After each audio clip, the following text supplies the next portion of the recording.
Hey guys, it's April and Jenny, and we're here with the Beauty Standard. We had promised you guys that we were going to do a video to explain how to do good photos for your lashes. So just a few things that you need before you start taking photos is a ring light. A good ring light. Lighting is very important. Natural light's kind of rough, so we prefer the ring light. You could do the glam core lights as well. We buy ours mostly off Amazon for like $70. I know ring light, I have one of those and that was quite expensive. So after that, I found them on Amazon, and you can even piece together the parts, and I think it's like $70 per whole piece together stand. And a ring light comes with something to hold your camera, or your phone, which we have the phone in right now, and it comes with other shading for the light. So we prefer the white one for the pictures. You can do a softer light if you want to. There's also something, and ours isn't even on right now. There we go. So see that drastic change, how much better we look with the lighting as to when it was off. And if you notice, it can go brighter, like really bright, and this is what we use for lashing usually. And then when you want to take a picture, you can kind of like tone it down a little, or when you're taping the eye, you can tone it all the way down so that you can still see their lashes, but it's not in their eye when you're taping it down. When you go to lash and take pictures, you can put it up. So that's a huge difference right there in just lighting for the pictures. And to me, I think it's really cool when you see that little circle in their eye. That's from the ring light, and I didn't know that for the longest time, but that kind of like adds a glimmer in their eye to me, I think. Do you agree? Yeah, I agree. I wish I could show, but when I take a picture, I zoom in, like I'll hold back a little bit and I'll zoom in, and I only take a picture of one eye. I rarely ever take pictures of two eyes. Here's the nifty phone case. So this is her phone, and I would be laying here and it's literally like that close. I see so many people take them far away because they don't want to be in the client's face, like in their space.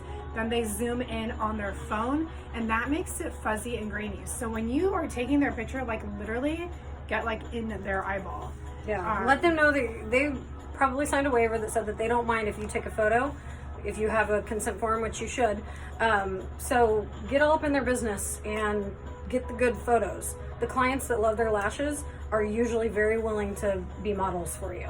They love seeing their lashes on your Instagram, and you know, if you tag them, they usually repost it for you. It's kind of like, oh, look how good my lashes are, and look who I go to. So it's kind of fun. But yeah, definitely get in their face, get in their eye, and get that good picture. As April was saying, when we first started, we would try to get both eyes. Ooh, that was a mess. You would get forehead and nose, or they would end up looking cross-eyed. So we went to getting one eye. Another great thing is to get all kinds of different angles, so that let's say you don't have a client that day, or it's the weekend, or just for some reason you don't have a good picture to post, just repost the same client at a different angle. So I like to get even like a side angle, so you see the lashes batting up from the top, from the back. Get 4 or 5 pictures, and nobody will really know it's the same client, and if they do, it doesn't really matter. It's a picture you're posting. The idea is to get content on your Instagram and to keep it flowing. Yeah, and if you really do like your full set of lashes on both eyes, and you're like, I just want to get both eyes in, if you do it from a side angle, you can get both eyes. But you do not always want to get straight on, because think about it, they're looking at this spot right here. Their eyes are going to look crossed. So just keep that in mind. It's something that's not very appealing. Like Jenny said, with the forehead and the nose, sometimes you make their noses look really big. So just think about those things. Try to crop it all out, and it doesn't work well. Yeah. I'll try to take, if I really like someone's set, I'm like, oh my gosh, I did amazing, I'll do a full face shot. Like, I'll ask them to stand here and, you know, stand maybe like this close, and I'll stand back here and I'll just take a picture of their full face, because it looks better than trying to crop this weird angle out. Again, as April said, then they're staring at this spot, they have cross eyes, just not very professional looking, in my opinion. Yeah, no, totally. And so a few apps that I use in order, Jenny's might be different. She might actually use all the same ones I use. I immediately open Facetune I have the free one. You don't have to pay for it. And I, like, let's say your client has maybe some big pores or some dark circles, something like that. You can smooth that out. You can go in, zoom in really well, and you can take out the white or take out the red and make the white eyes whiter. What I love to do, and people always compliment me on my photos, is I zoom in extra on their eye color, and I do the detail over and over and over until, I mean, it is just shiny out there, catching your eyes pretty. And then I kind of do a little bit of detail in the lashes because I like to make the lashes a little bit darker so they stand out a little bit more. So once I'm done with that photo, or that app, I'll actually save it, and then I go into PixArt and I crop it the way I want it. I zoom in and I add my logo. And I don't pay for PixArt either. You can, but for the things that I do, you don't have to. A lot of people use Lightroom. Did you use that? I don't know.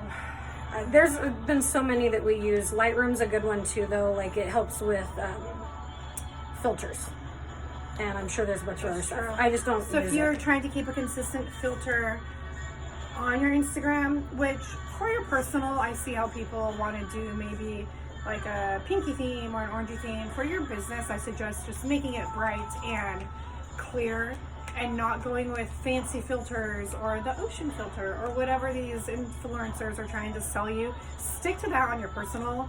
Stick to on your business just the real crisp, clear, bold pictures. And you don't even need to throw a filter in there all the time. You just might need to adjust like the lighting or the darkness, or adjust a couple things on the picture instead of adding a full filter. Or again, just go with the crisp, bold filter on there so everything looks consistent and not too pink or too ocean air. I don't know what. Yeah, if people want to see your work, they want to see your work. Yes, filters are lovely, and you know, they bring attention to the eye, but when they actually want to see your work, make sure that you're posting your good work and you have it crisp and clear, like she said. Yeah, good clear pictures is extremely key. And again, you can repost pictures. If you don't like something, throw a black and white filter on it. I've done that before.